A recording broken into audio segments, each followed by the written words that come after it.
The long wait is over. The FDA has ruled on the new drug application submitted by Lykos, formerly MAPS Public Benefit Corporation, for MDMA-assisted therapy for PTSD, and they ruled no.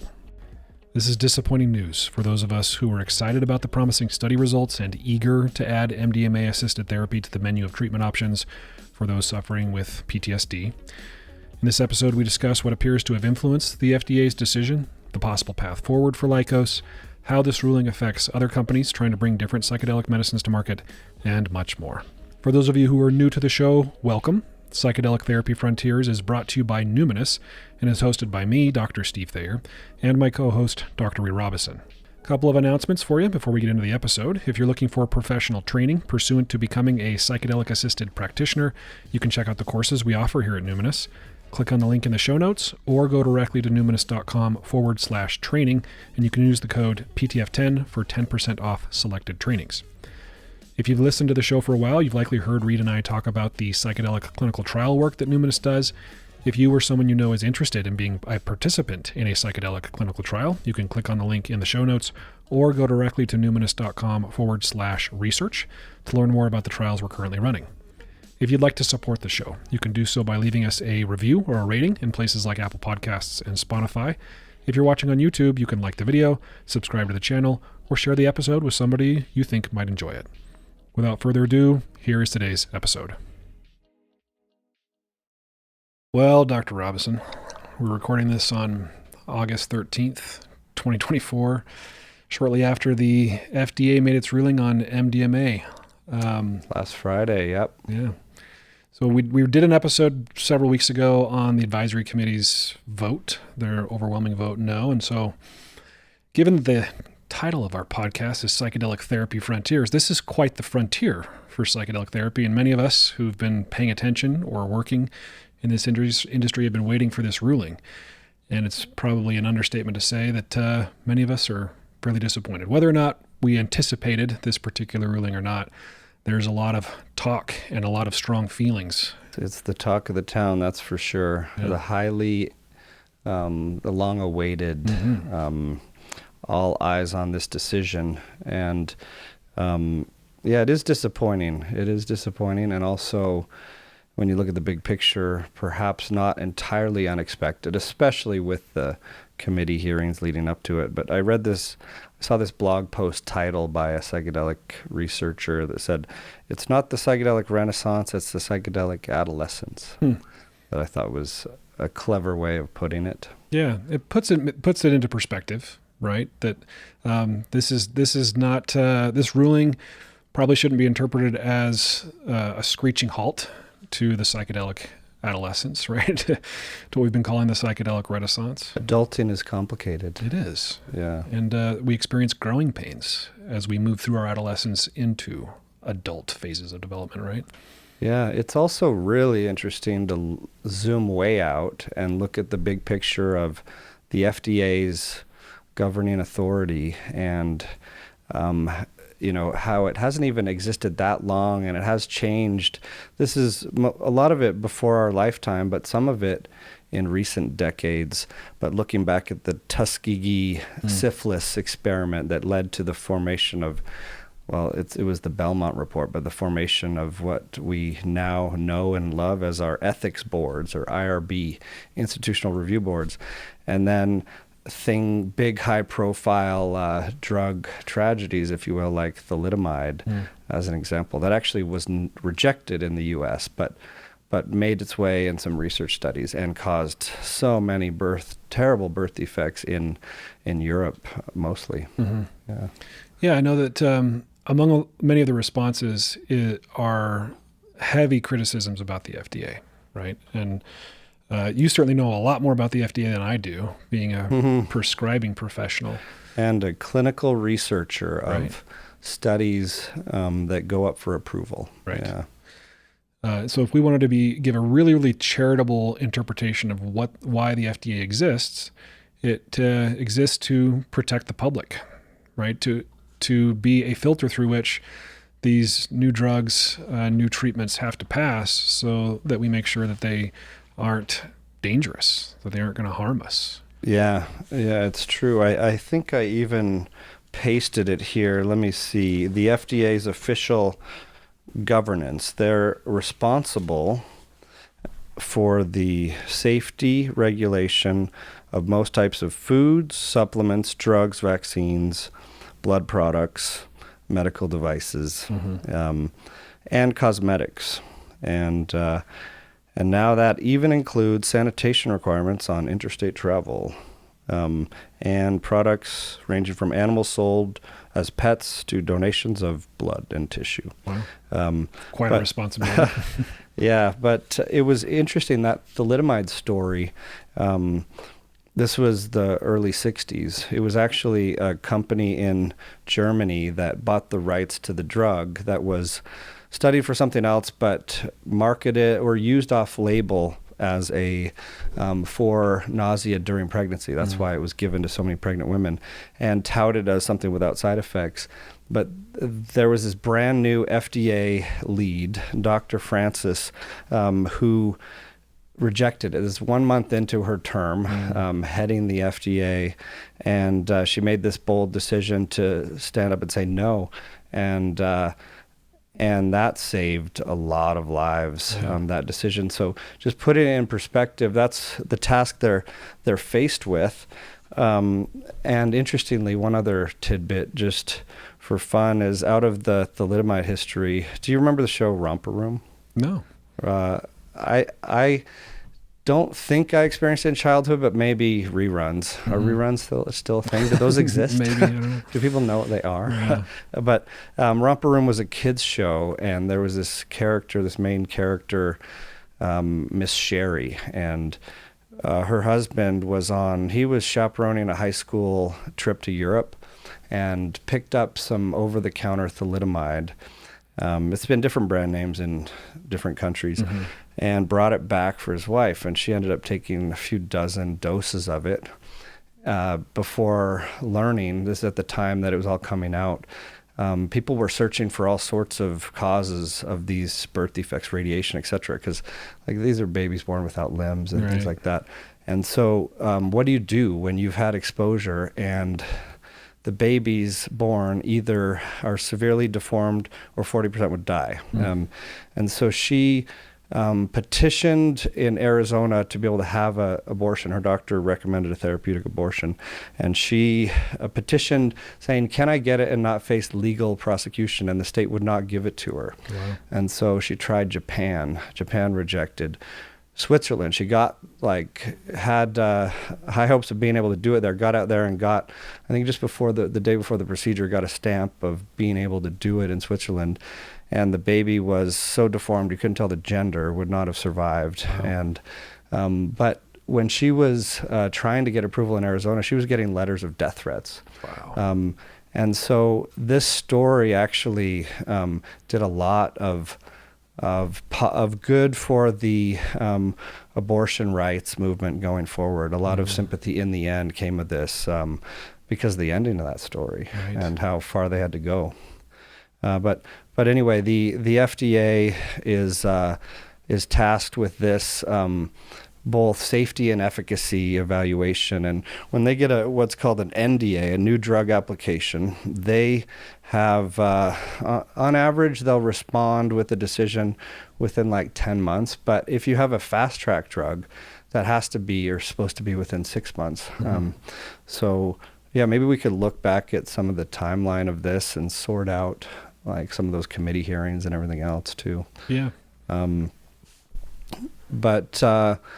back, MDMA has been around since 1912, synthesized in Germany by Merck. Actually, they were making clotting drugs, and this was one of the chemicals on the synthesis, like a byproduct of making other drugs. And they just patented it, put it on a shelf. I think it was in the 40s, where it was looked at in animal and then later human studies, and Shulgin reverse engineered it. It became a useful therapy drug, couples therapy included, and a love drug in parties.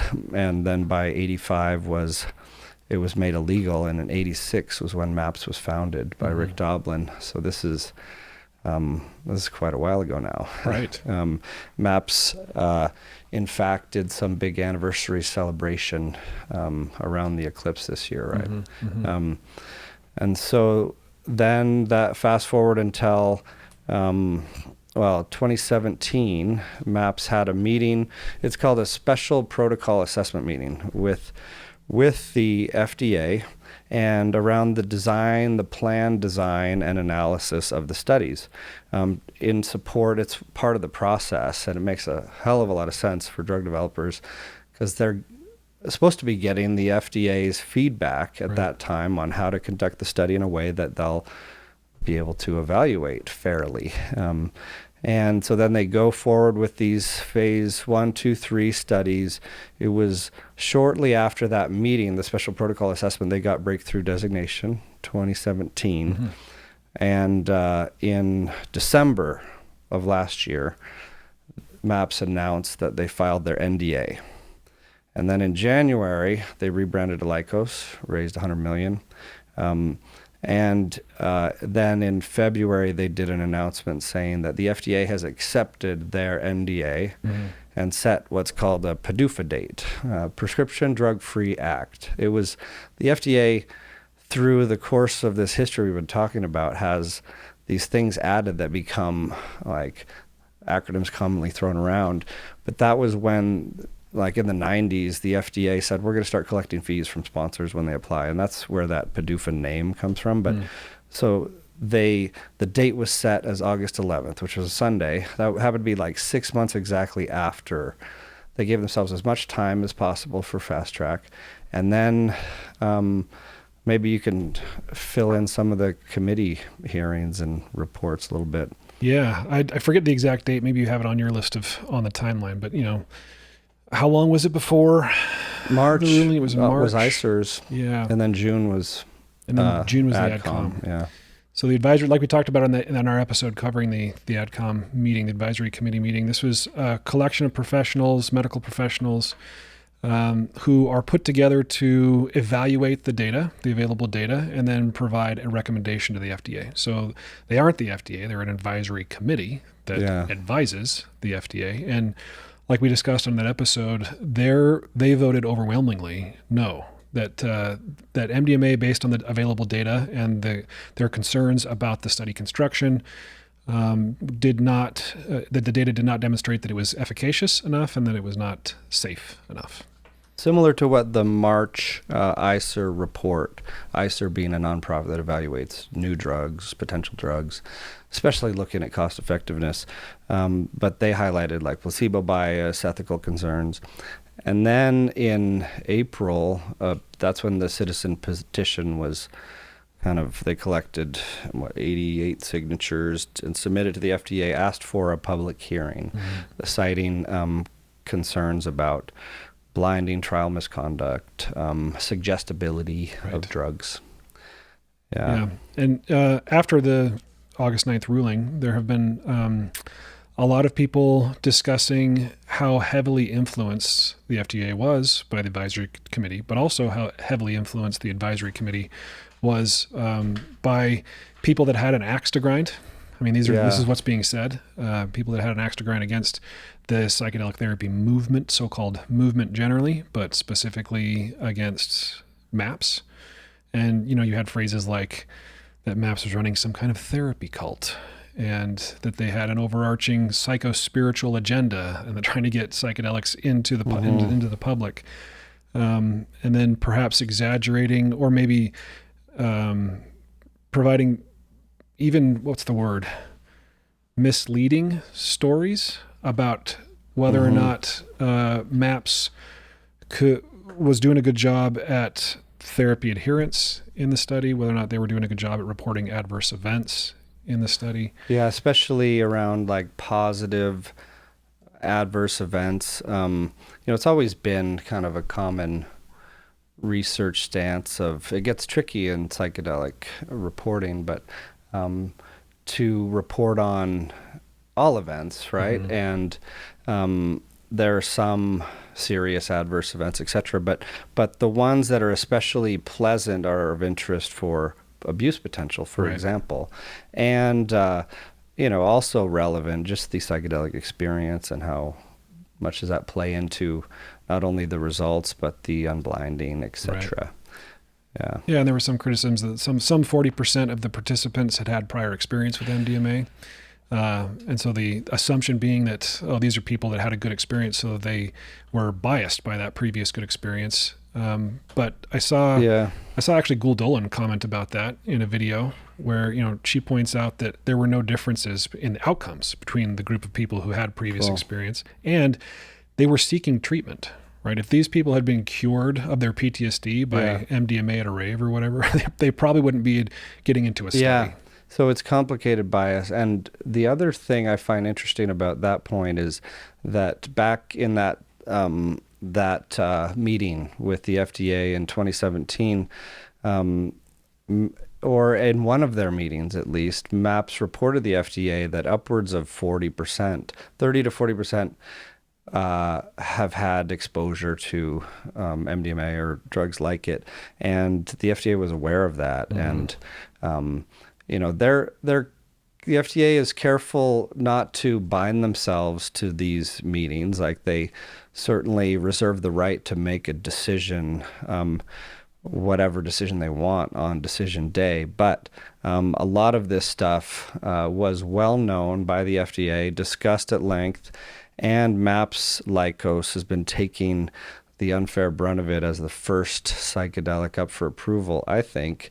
And how a lot of this, it's easy to point fingers. It's sad what I think, a lot of the critique toward MAPS on this, because there's been a tireless crusade since the 80s, and with a hell of a lot of progress, and forging this path that others can follow with a lot of good lessons learned by MAPS along the way. It's taken so much time and effort, but things like, how do we report AEs, and who do we blind in the trials, and things like that, how much exposure is okay to past psychedelics. One positive thing coming to this is that the other drug developers and MAPS are learning from it and acting accordingly. I think the world's learning together, but it is sad at the same time that, and seems to be, a result of whenever there's so much positive energy around something new, especially when it gets into these territories of drugs and with all the cultural baggage, there's a counterculture energy or a counter energy that mounts, and we've seen it time and time again. Yeah. Well, and maybe we should say, we need counterbalancing forces. We've talked multiple times on this show about bursting the hype bubble, not getting out in front of our skis about this stuff, and good intentions and tireless crusades do not exclude an organization like MAPS from doing rigorous science. From conducting ethical and well-designed trials, from having sufficient, numbers of participants to make claims about the data that they get. So I'm sympathetic to those points.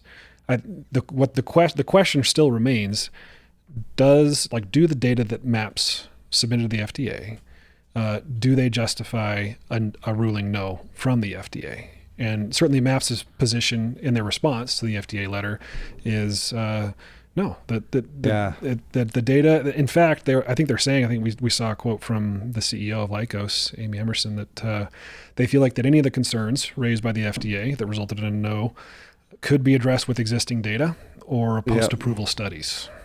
Yeah, because the letter sent to Lykos isn't public. So Lykos did a press release on Friday, later in the day, outlining these bullet points, and but the verdict was that you have to do another phase 3 study, and which Amy Emerson in that announcement said would take years. So they're asking the FDA, one, to reconsider their decision. They're asking for a meeting, reconsider the decision, or at least reconsider that request for an additional phase 3 and let us instead use the data. That's what I was guessing, hoping would be the worst case, would be, you might have to go visit the sites and pull some data from the actual, subject logs and source documents, it's called, in research sites, and analyze it and answer some of this. And but yeah, that's the sad part of it for me, is the potential delay. If that is, if the FDA sticks to that, which they generally tend to, is if another phase 3 required, those are, hundreds of participants, expensive, and Amy Emerson said herself would take several years. I just also want to acknowledge that this is, like, we're talking about both points, sympathetic to the need for careful scrutiny and debate around new substances. That's why I brought up an example of thalidomide, for example, and but also the fact that PTSD is so prevalent, highly debilitating, and people are dying. Like 20 veterans per day die of suicide related to PTSD. And that is the tragedy. And that is like the hard part of this to hold, when we were all hoping, like putting on my clinical hat, like I wanted this sooner rather than later to use in clinics, and really truly believed in the ability to raise the bar of what we can do for PTSD and save lives. And at the same time, like we're talking about, I understand the need for scrutiny, but I still have a lot of feelings and energy around the unfortunate consequences of some of the negative voices that weren't very rational or sound, or were a bit, they were misguided. Yeah, I mean, I had similar reactions. And when I saw the phase 3 data for MAPS, I got super excited, right? Having used a lot of the therapies that are considered first-line therapies for PTSD, like cognitive processing therapy, prolonged exposure, trauma-informed cognitive behavioral therapy. Like, these are some of the most researched therapies for PTSD. Yeah. And depending on the study that you look at, the outcomes really pale in comparison to what MAPS was reporting for MDMA-assisted therapy for PTSD. So, MAPS data that some 88% of participants responded to the treatment really, really well. Some 67% actually no longer met diagnostic criteria for PTSD. That just doesn't really happen at that magnitude in a lot of the therapies that we have. So, there was a member of the AdCom who said we already have good, clinically effective treatments for PTSD. And while that statement alone might be technically true, that we do have treatments for PTSD that are sometimes efficacious, it's really not a good reason to say no to something like MDMA-assisted psychotherapy. Yeah. It's a mind screw why someone would even think that. Yeah, that comment is misunderstanding the process and the purpose too. But so there are two meds FDA approved for PTSD right now, Zoloft and Paxil, and that was over 25 years ago. Right. When I was early in my career, I was working up at the University of Utah at the time, but I had just opened a free clinic, and I got asked by this nonprofit called Utah Health and Human Rights to come in once or twice a week and work with torture victim refugees who had PTSD. And so I'd go in there and sit with these individuals, often from the Middle East or kind of war-torn parts of Africa, places like that, and hear their stories, read their stories, and oftentimes would sit there as they retold them. And it was some of the worst PTSD I've ever seen. I was so shocked by what these people had to endure and the consequences of that in their life. Like, they hadn't slept a few hours of solid restful sleep in months or years. And they were getting the best therapies we knew how. And from a med management standpoint, Prozac and Paxil could not touch their PTSD. Right. Like, it often would be laughable to even try, and sometimes I'd be busting out some of the heaviest antipsychotics or sedatives just to help someone get the first night of sleep in a year. And because, like, the level of flashback and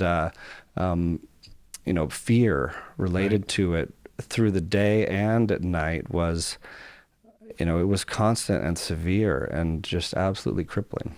That's why you saw drugs like prazosin enter the market for PTSD, right? To help with nightmares, to help people sleep. But even that, and then also the dropout rates for some of those therapies I mentioned were fairly high, especially prolonged exposure, which also is kind of funny, not funny, but like ironic that some of the members of the AdCom were citing the low dropout rate for the MAPS studies as reasons to be concerned. Like, these people were biased. They were too excited about this particular treatment.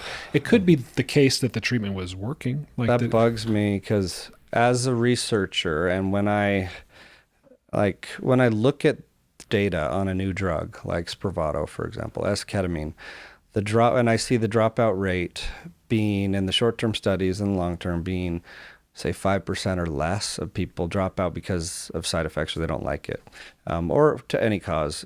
It's reported in different ways. Compared to something like Seroquel, there was a study of Seroquel for PTSD that was less effective, and the dropout rate was double, triple. Right. And so I take that as a good sign when looking at research data. So it does bug that when people mount these arguments that are kind of contrary to how we look at things in both the research clinic and clinic. I'm all for all the debate, but it's sad when things muddy the water that maybe shouldn't. Yeah, if any of you are curious, Lauren Taus posted a really interesting little documentary video on her Instagram page. This was before the August 9th information came out. It was about the AdCom, where she kind of blow by blow went through a lot of this stuff. But one of the things in there she highlights was a lot of the AdCom participants, or committee members, admitted that they were out of their lane. Like some of them weren't even mental health experts, and many of them, if not almost all of them, knew very little about psychedelics and very little about the history of this of kind of the timeline that you outlined, right? That this study was approved, at least the study design, approved by the FDA. MAPS worked closely with the FDA, like you said, back in 2017. That's just, as an aside, another mind screw. I know you said the FDA they have a right, maybe responsibility to change their mind if they feel like they need to, but a lot of the functional unblinding concerns and other concerns were addressed with the FDA at the design phase. Yeah, I think I have a quote from Michael Mithofer, who's been, lead psychiatrist at MAPS for years, and they're through phase 2, phase 3, and led the MAPS training I went through several years ago with his wife, Annie, one of the therapists in the studies as well. But he said, we've been working closely with the FDA since 2001, so the idea that this would suddenly be derailed by a committee of people that by their own admission were out of their depth is surprising and very upsetting. I was expecting a delay, but I wasn't expecting this. This is extreme. Right. Yeah, he was featured in Lauren's video too, talking about the adherence to the therapy model. There was some, concern about how squishy the therapy model was and how could they have adherence. I think MAPS actually tracked adherence, and Mithofer says in the video that it was somewhere around 90%. And he points out that if it were 100%, that would be concerning because that means the model is too stringent. So, but 90% is a good value. Yeah, and we see. Yeah, it's another example of a surprising comment because, if anything, MAPS has pushed forth one of the few manualized psychotherapies to be combined with a psychedelic in these studies. It's not really the case as much with, say, the psilocybin studies that are now in phase 3. And if you look at like LSD for anxiety, for example, entering phase 3, it's without formal psychotherapy with dosing session monitor support. We were, of course, a big part of that study and will be in the phase 3 as well. So we've seen the field kind of pivot a bit, learn as it goes, and integrate a lot of this. And I feel like MAPS was trying to do that along the way too. Trying to address it in maybe a bit of a different way. And it strikes me as a psychotherapist that there wasn't really anybody, it appears, on that committee that understands psychotherapy research. And there are criticisms of the model, it being too psychospiritual. There are criticisms of the idea of like a inner healing intelligence, the metaphor perhaps of an inner healing intelligence seem to be overblown and making assumptions perhaps influenced by special interest groups that really affected the outcomes of the study or was part of that, like we mentioned before, so-called therapy cult vibe from MAPS. But, you mentioned in our last episode when we were talking about the AdCom that, we know a lot of the people that worked on those studies, and it would be shocking if they were guilty of some of the egregious things that they're being accused of, just, suppressing adverse events, trying to convince participants who are having bad experiences to report good experiences. It just seems out of pocket. And, another piece of news that's really hot off the press that I know we both have been following and we should discuss on here is the paper retraction that happened the day after this decision. The journal Psychopharmacology decided to retract 3 MDMA papers. And this is a harsh move in academic research to retract a paper, because it's often done when there's foul play or like hidden data, but they retracted 3 papers on phase 2 MDMA data, mostly from Canada, but that looked at different things. Like one of them was looking at SSRIs and MDMA, and one was pooling mid-stage studies to look at long-term effects, and one was kind of looking at the phase 2 to present rationale for phase 3. And these were with solid researchers, and Rick Doblin, I think, was on some or most of those, Amy Emerson, and Michael Mithofer and others. And there was the main reason for the retraction was because of misconduct in the trial that wasn't fully disclosed at time of publication, referring to that case of sexual abuse from Canada in an earlier phase study. Right. Yeah. And I think, the other reason they cited was sort of what you alluded to, that there wasn't an adequate disclosure of conflict of interest because Rick was on the paper and Amy was on the paper as authors. Yeah, which MAPS' response was that one, it would have been better to publish a correction instead of a retraction, and I agree with that. And so MAPS Lykos has filed a complaint to a third party about this retraction. We'll see what happens. We don't hold our breath on those kind of things. The retraction and the press results are done, but yeah, that puzzles me a bit. I don't know what to make of that one, because they said it was reported in their response.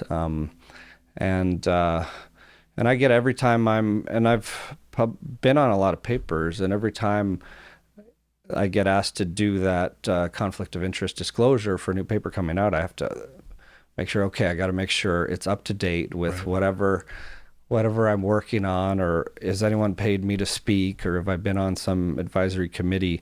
And yeah, I think this one, even though it's understandable, you have to disclose every conflict of interest. I completely agree. Conflict of interest, that's what I learned back in my academic research days, is they're not inherently bad. They just have to be disclosed and managed. Right. Yeah. Yeah, and MAPS maintains that they did. They appropriately disclosed contributions, funding sources, and affiliations.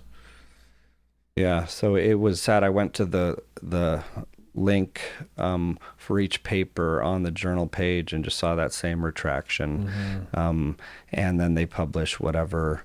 It's just a brief paragraph and then a paragraph about any authors who responded and saying if they agreed or disagree with it.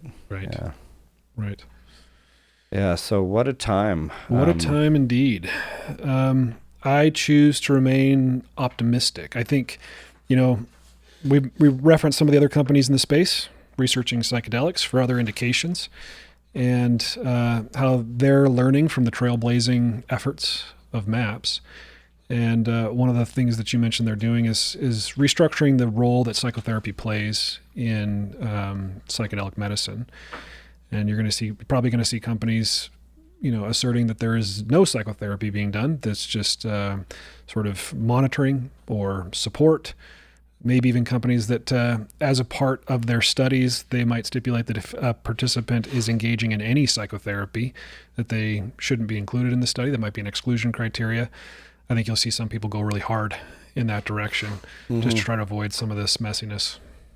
Yeah, and it makes sense. The FDA hasn't traditionally been asked this question much. Like, there's a few select examples on labels where psychotherapy is even mentioned. It's usually with buprenorphine for opiate, opiate dependence, or there's some mention on a Wellbutrin approval or bupropion for smoking cessation, saying therapy should be conducted, but not in this way. And the FDA did last year publish draft recommendations from a panel meeting. They assembled some experts, talked about it, released that draft guidance for psychedelic clinical trials, and all they said in there about it is, here's a way with this 2x2 matrix and an example, you might be able to isolate statistically the effects of psychotherapy from the drug in these medication-assisted trials.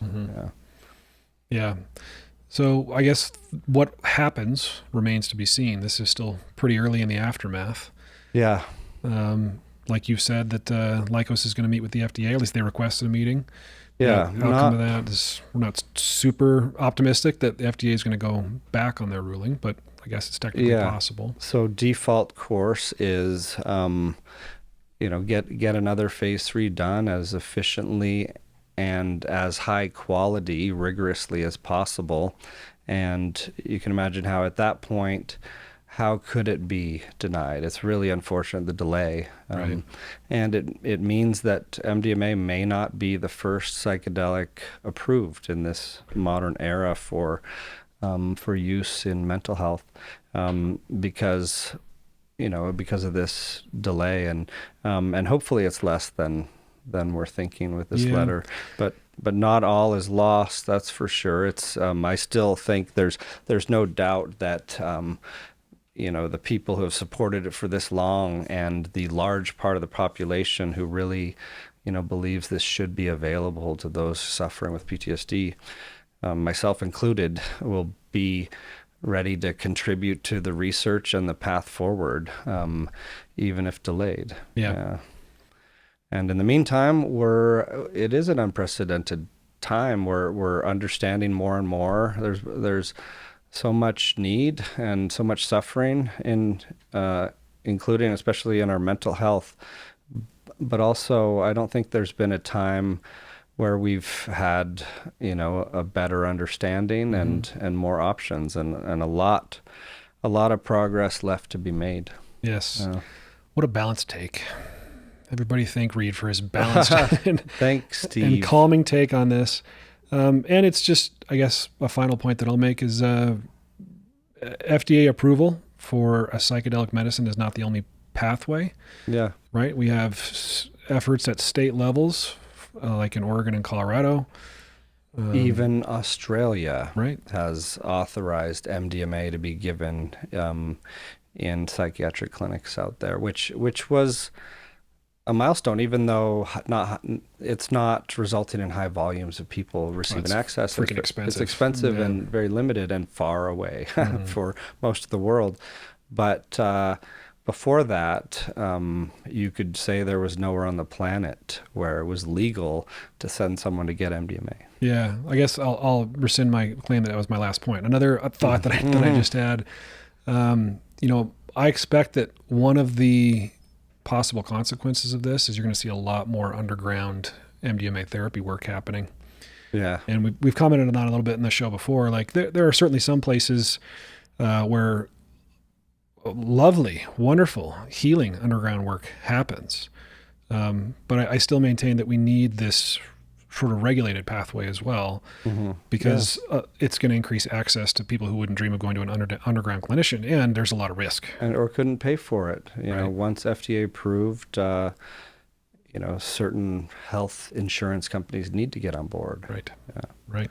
Like we've seen with Spravato, for example. Yeah, which didn't they also have to deal with the functional unblinding, by the way, when Spravato was doing its trials? Yeah, blinding is not a new issue. Yeah. It's really about how is it managed in these trials, and we've seen that evolve too. Like, it's different on all the psychedelic studies we're doing. I have to kind of keep track of them separately. What I'm allowed to, how blinded I am as the principal investigator, varies from trial to trial, and there's not one right, easy way to do this. There's more and more consensus coming out of the shared learning we're getting as a field.